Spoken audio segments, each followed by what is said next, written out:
नमस्कार, आपका हमारे YouTube चैनल पर स्वागत है।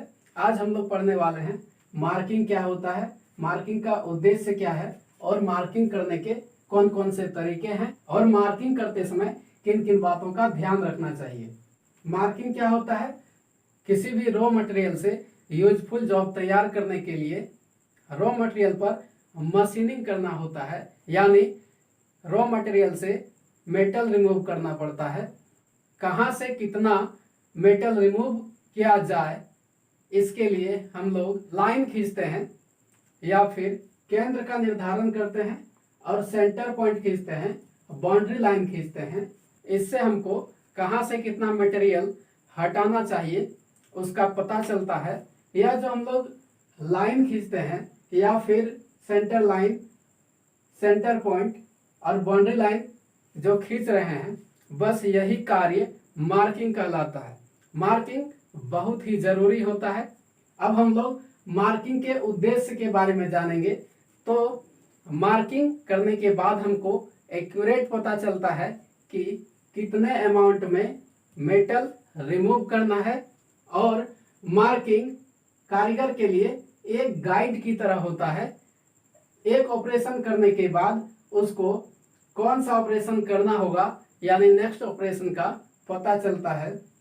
और मार्किंग करने के बाद हमको बार बार जॉब को मापने की जरूरत नहीं पड़ती है, जिससे कि टाइम बचता है और जॉब एक्यूरेट ड्राइंग के अनुसार तैयार हो जाता है, जिससे रिजेक्शन में कमी आती है। अब हम लोग मार्किंग के तरीके यानी मेथड्स ऑफ मार्किंग के बारे में पढ़ेंगे। सबसे पहला जो है वह है डेटम लाइन मेथड। इसमें क्या करते हैं, इसमें एक डेटम लाइन खींचते हैं और इसी डेटम लाइन के सहारे अन्य लाइन को खींचा जाता है। इस विधि में उस तरह के मटेरियल में मार्किंग की जाती है जिसमें एडजेसेंट साइड फिनिश किया हुआ होना चाहिए। एडजेसेंट साइड क्या होता है? जिसमें दो सतह एक पॉइंट पर मिलता हो और यह 90 डिग्री पर मिलता हो, तो इन दोनों सतह को एडजेसेंट साइड कहेंगे। एक वर्कशॉप में जो डेटम का काम करता है वह मार्किंग टेबल है।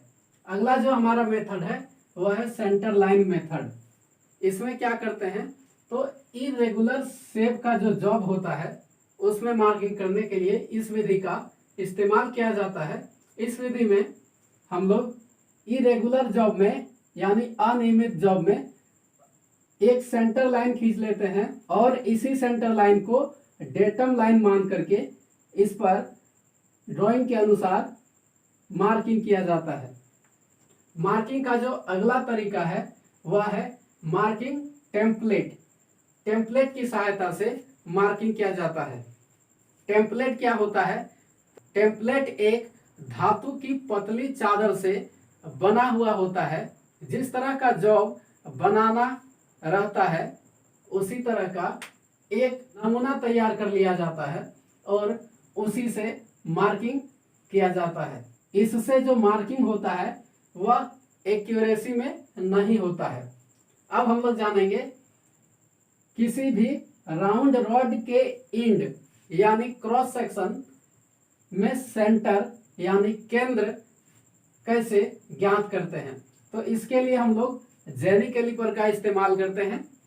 जेनी कैलिपर से 4 आर्क क्रॉस सेक्शन एरिया पर खींचा जाता है और इसको आपस में मिलाया जाता है, और जिस बिंदु पर ये लाइन एक दूसरे को प्रतिच्छेद करती है उस पॉइंट को राउंड रॉड एंड यानी क्रॉस सेक्शन का सेंटर माना जाता है।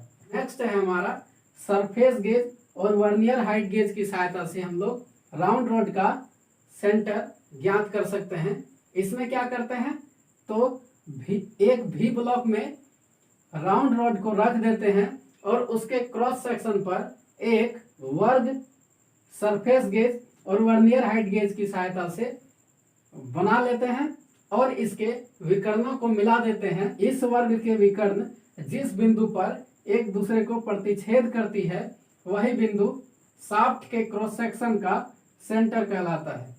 नेक्स्ट है हमारा कॉम्बिनेशन सेट का जो सेंटर हेड होता है उससे भी राउंड रॉड के क्रॉस सेक्शन का केंद्र निकाला जा सकता है।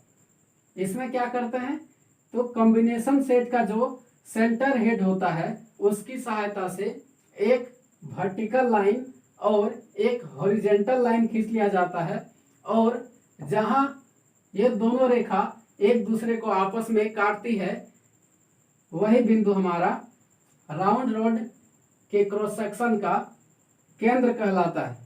नेक्स्ट जो तरीका है वह है बेल पंच। बेल पंच की सहायता से भी राउंड रॉड के क्रॉस सेक्शन का सेंटर ज्ञात किया जा सकता है।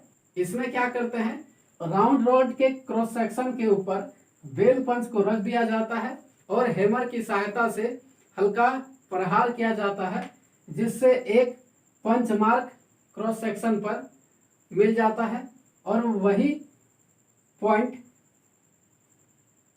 राउंड रॉड के क्रॉस सेक्शन का सेंटर कहलाता है, यानी केंद्र कहलाता है। अब हम लोग जानेंगे मार्किंग करते समय किन किन बातों का ध्यान रखना चाहिए। तो मार्किंग करने से पहले ड्राइंग को बहुत ही अच्छी तरीके से पढ़ लेना चाहिए और समझ लेना चाहिए। मार्किंग करने के लिए सबसे पहले एक डेटम लाइन खींचेंगे और इसी लाइन के सहारे दूसरा लाइन खींचेंगे। ड्राइंग में दिए गए डायमेंशन और अलाउंस का ध्यान ड्राइंग करते समय रखना चाहिए। मार्किंग करते समय ध्यान रखना चाहिए कि सबसे पहले हम लोग हॉरिजेंटल लाइन को ड्रॉ करेंगे, इसके बाद वर्टिकल लाइन को ड्रॉ करेंगे, उसके बाद इंक्लाइंड लाइन को ड्रॉ करेंगे, और यदि हमारा ड्राइंग में सर्किल है तो इसके बाद सर्किल ड्रॉ करेंगे और इसके बाद आर्क को ड्रॉ करेंगे, और इसके बाद यदि कहीं कर्व है तो उसको ड्रॉ करेंगे। मार्किंग इसी क्रम में किया जाना चाहिए। जो मार्किंग करते हैं उसको परमानेंट करने की जरूरत रहती है, तो उसके लिए हम लोग पंचिंग करते हैं। तो पंचिंग जो करते हैं वह समान डिस्टेंस में किया जाना चाहिए और इसका गहराई जो होगा वह भी समान होना चाहिए, और मार्किंग कंप्लीट हो जाने के बाद जॉब और टूल्स को साफ कर उसके निश्चित स्थान पर रख देना चाहिए। तो यह था आज का हमारा क्लास। उम्मीद करते हैं आपको पसंद आया होगा। Thank you.